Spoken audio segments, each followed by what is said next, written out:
Welcome back. We're back. So, to continue from yesterday's episode, I guess. My comment's just going to be Nomura has an issue with he did a good job with Aqua in Birth by Sleep. Because Aqua is well done in that game. I think in general, though, he just pandered way too much to fan service stuff.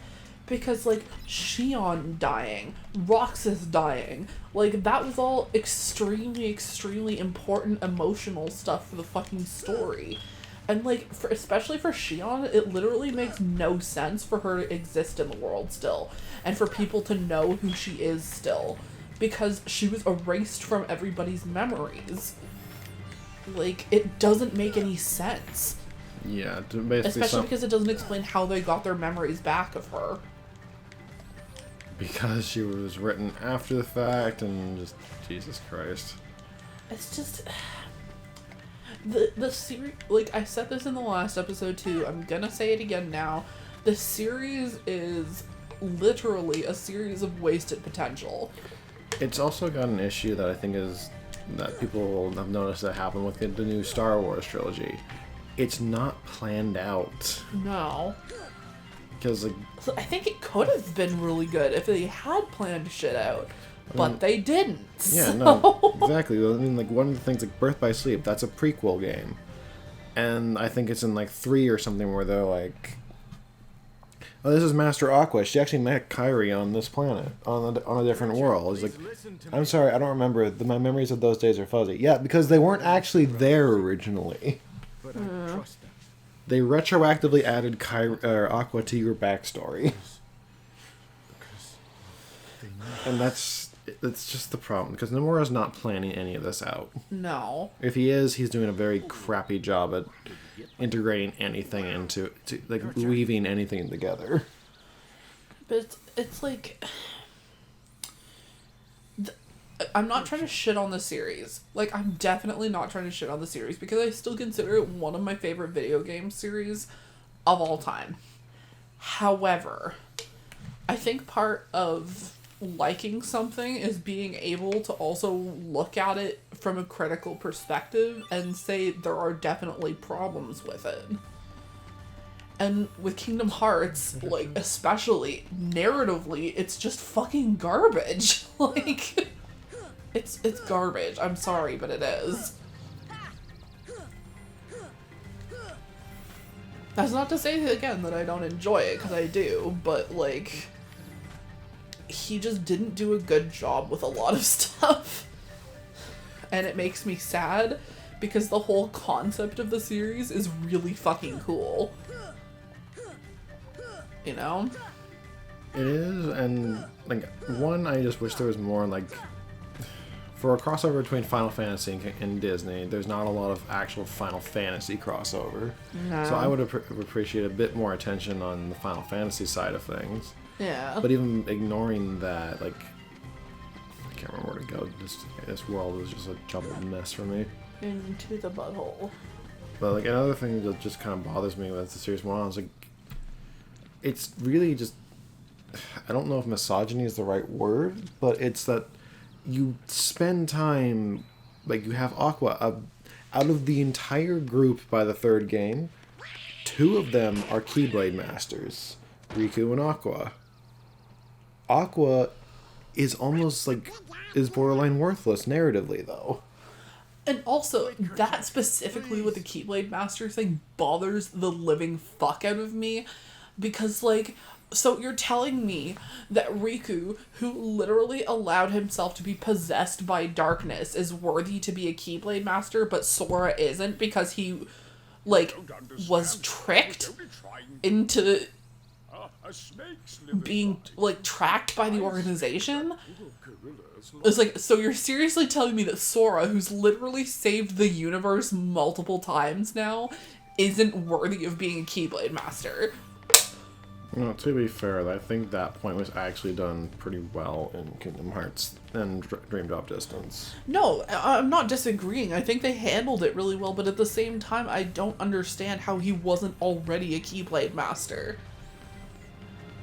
He quite literally saved the universe multiple times, and they're like, nah, sorry. you don't get to do it. Or you don't get to call yourself a Keyblade Master. It's the same fucking bullshit as, like, the Star Wars prequels, where Anakin somehow doesn't get to be a Jedi Master when arguably, like, No, you know. I would disagree there only because, like, in terms of with Anakin, part of being a Jedi is not just their martial prowess. It's also their ability to, like, it's not just their martial prowess. It's not just their ability to use the Force. It's also their ability to control themselves. And Anakin was wildly incapable of controlling himself. Well, I think he would have been if he hadn't automatically been treated as, you know. Oh, let's just go back to the tent first, actually. You get what I'm trying to say, right? I think if they hadn't been so fucking afraid of... Because, like, the Jedi are, like, fundamentally flawed in, like... Yeah, that was part of the prequel trilogy's point, though, is to establish that the Jedi are flawed. They are not these paragons of good in the galaxy. But also, especially the fact that it's like they essentially, like, shun you for having emotions.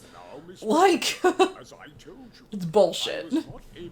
I get that point, but I don't think that he was shunned immediately, because, like, Obi-Wan was his tutor and treated him like family. Yeah, but the other Jedis automatically treated him as this, you know... It was more... it was most of the Jedi Council. It wasn't, like, the Jedi as a whole. It was, like, the higher-ups. I think Yoda was, like, the one exception of the Jedi Council. Like, the Council members themselves that alienated Anakin. Because you're right, they did. Like, you can definitely see that with Mace Windu and they never taught him to control his emotions. That was part of it. well, no, that was supposed to be part of his training with Obi-Wan, and he pretty much just kept failing in that regard. Because Obi-Wan was deeply trusted by the Council. So, and as cool of a character he was very much deep into the Jedi Order side of things. I don't know how we got here, but... I don't remember. But look, we finally get Heartless in this world. Right. Oh yeah, because we were talking about, like, Sora not being a Keyblade Master comparing to Anakin. But, side point. Well, my point about bringing that up originally is just because, like, Master is like, Aqua is a Master. She is supposed to be, like, she is supposed to have, like, because I think being a Keyblade Master is kind of the same thing as being a Jedi Master, where it's not so much your martial prowess, it's everything else. It's like how well you can basically control yourself. Because that was the biggest difference between her and Terra in their mark of mastery, was that Terra couldn't control his like, keep himself in balance during the exam. Aqua did. But I still, like, I go back to the point of Sora does control himself very well. And again, he saved the literal universe multiple times. But, like, you know, Riku only learned to control himself after the fact. Sora has always been in control, and during his Mark of Mastery, it arguably was not his fault. I would just make the argument for their test, or than Riku's, it's more emotional maturity as well. Riku has grown up a lot in the series. How is Sora not grown up, though? He's still as a character is very, like, in the later ones, is still immature. Like, he's still like, yes, he knows when to shut up and get things done, but he still acts like a child. Have you seen how gleeful he gets about pirate stuff? Like, he still has that childlike whimsy about him, which, it's not a bad thing, but it just means, like, at the time, because Yensid has a stick so far up his ass, he's a fucking puppet. But that might be part of it in, like, Yen's, because he's the only master that was overseeing their Mark of Mastery, because Mickey's not a master, at least not as far as I know. Yeah, oh yes. So to actually get on top about this game, we're looking for gorillas that these monkey heartless are taking prisoner for reasons. For reproductive purposes. I don't want... No. Yep. Fuck those monkeys. I can't remember how many apes there are to save.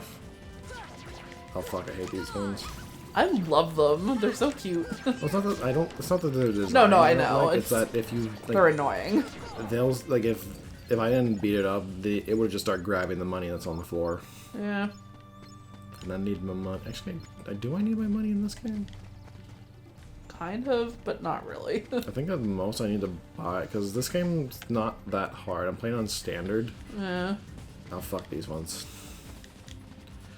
These ones, they do some sort of animation. You're supposed to hit them with a magic, the opposite of what they're doing. I don't know. Never gotten those ones right.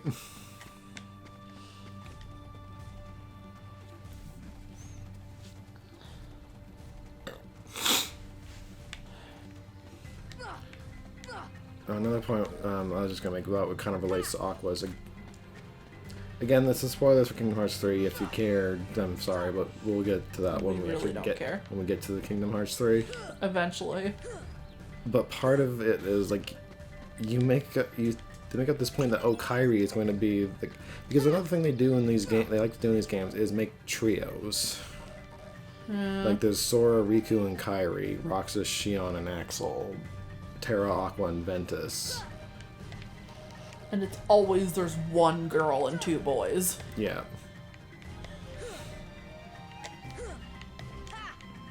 But the other two, like the Roxas and Ventus pairings, they're all like capable of fighting, basically. Yeah. Kairi's always been the one except I went up the wrong line. I want to see if there's treasure. But Kairi's always the exception, basically, in the end. And so they give her a Keyblade, and they just make her, like, what is the term, a Mary Sue? She doesn't actually, despite being in what is, like, for anyone who's watched Dragon Ball, for effectively getting a hyperbolic time chamber sequence to train, which means time is irrelevant on her side of things. She can take as long as she needs to train.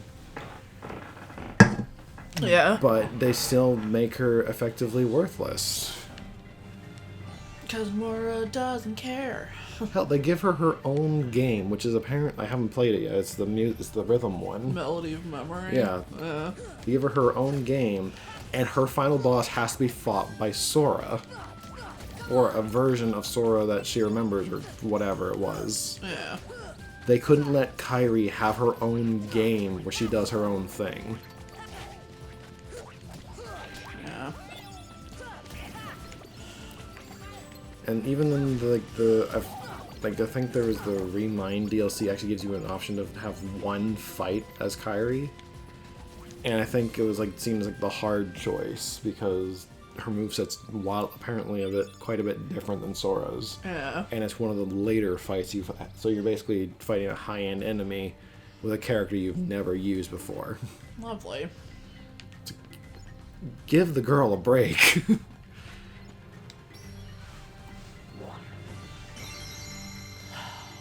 Treasure.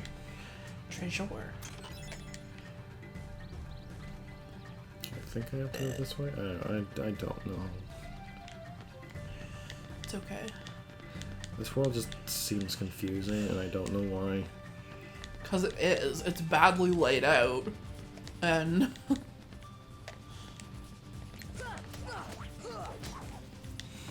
And yet it's not the worst laid out level in the game. No, we'll come to that soon. Hopefully not too soon. Actually, Monstro is the worst. It's the 5th world I think you explore. And this is the 4th world. Gross. Yeah, I think it goes this. Then we go back to... I think we go back to Traverse Town after this. And then... Why was a gorilla just chewing on the gummy block? Yeah, and then after this I think it's Traverse Town, and then there's like a 50-50 chance you end up in Monstro afterwards. Yeah.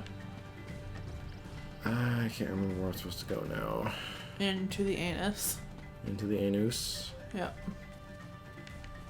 Oh, there is a thing up here, though. There's a Trinity symbol up here. Is there? Yeah, there should be. Yeah. Oh, it's a green one. Oh. Go. Yeah, that way. No, we're just here. There is somewhere you can go from that treetop thing, though. Like, I know there is.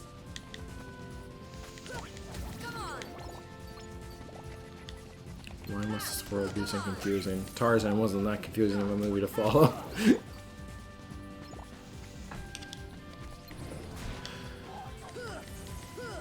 I'm gonna be up some monkeys, and then we'll see everybody in the next episode of Dorks Plays while I get my shit together.